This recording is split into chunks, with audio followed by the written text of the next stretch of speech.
So web science is a fascinating thing, but also it's very important for us to make sure that it is stable.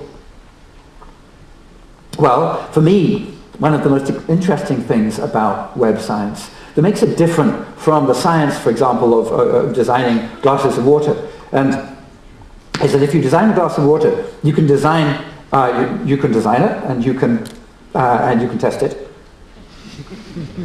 and if it works, then you can go and sell more, and if people might give you feedback and say that how it could be improved, but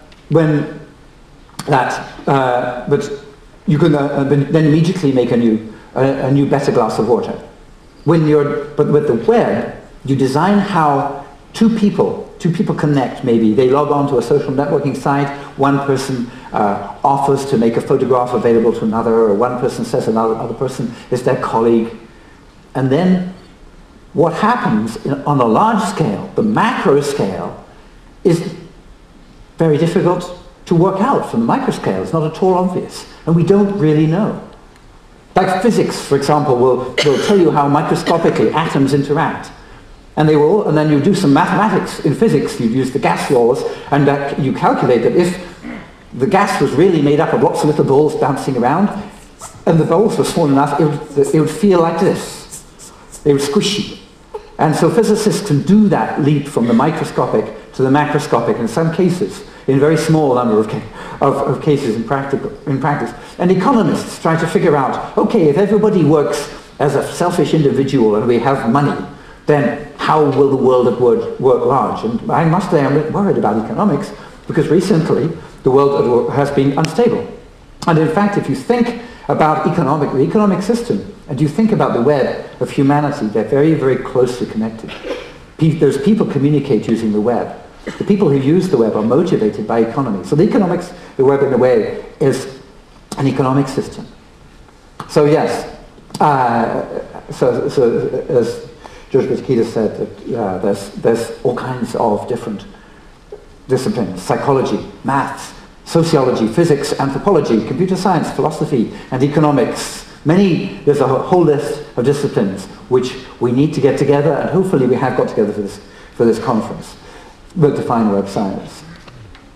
So here we are then at the first web science conference, and that is web science, and that is looking back. So what can we say looking forward? Well, clearly what's first really important is that we realize that the future is bigger than the past. You can obviously, extrapolating from what's happened, it's clear that changes are coming faster and faster and faster. And so we would be stupid to imagine that the change will now slow down. So we can imagine that not only is there a lot of future, but that during the future, change will happen faster and faster. Partly the reason for that, things accelerating, is in technology, each layer is a foundation for the next one. When the telephone wires were put in so that people could talk using conventional telephones, then these copper wires were connected all over the place. Then, when people wanted to connect computers, they used the existing copper wires to start with, and they made modems which allowed two computers to connect over the existing telephone network. Then, when they got computers connecting to each other, and the internet was invented as a system for sending little packets around, then it used the existing methods of connecting computers together to send packets from one place to another, but this time with a special address like a postcard, so that when it go from computer to computer and eventually end up at the right computer where you wanted it to get to, so that two computers could communicate with each other without worrying about all the connections in between. So the internet was built on top of that. Now, when the people designed the internet, Vince Cerf and company, they designed the internet also as a foundation. They didn't make any assumptions about what it would be used for. That was very important. They didn't imagine the web, but it didn't matter. They built it so that I could invent the web, other people could invent all kinds of other things, like internet telephony and shipping video and things like that. So the internet is just a medium which allows communication between two computers. The web is a space in which we have information and in which we have web applications. So each time, because the internet was deployed, as I said, where the internet was already deployed, the web spread very much more quickly than the internet had already spread. And the internet spread very much more quickly than the telephone system had spread. So things are going faster and faster and faster. As we look forward, we have, as I say, a duty to make sure that the web we design serves humanity optimally. People look on the web and they see good things and they see bad things. Sometimes they look on the web and they see new systems starting and they're not sure whether at the end they're going to serve well or ill. People have a lot of questions. Where should we draw the line with privacy? What should we do now about managing how we use different pieces of information we've got from different people, and how we respect people's wishes for information to be used in particular ways? There are lots of concerns about it. So, as we look forward, obviously there are some things which we know are going to happen, some things which are going to be invented by our students, by people, maybe by people at this conference, which I can't imagine. But some of the things we can look forward to. For example, we know that one important change which is happening is that the web is getting onto these mobile devices.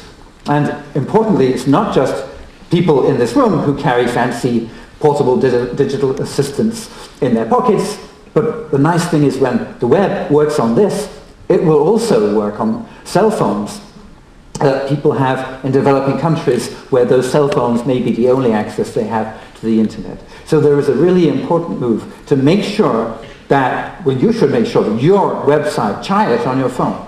You should try it on your phone, not just because you want the executives around you to be able to access it when they're in their executive planes, but because when they can access it on their phone, then maybe it'll be useful by people in developing countries who otherwise would not be able to get it at all. So the mobile web is one area in which we're moving. Another area which I'm really emphasizing this year, and I'd like everybody to go and take away and emphasize this year as well, is that as well as having documents on the web, also we should have data on the web. A lot of life, a lot of running a government, a lot of running a company, a lot of doing scientific research, you have data. You have databases, you have spreadsheets, you have data which may not be very interesting to look at immediately, but if somebody takes it and combines it with other data and displays it, you can discover all kinds of new things, new science. You can perhaps help a company avoid an awkward financial situation. You can help a government use its resources more effectively. You can draw conclusions about what one government has done and what another government has done.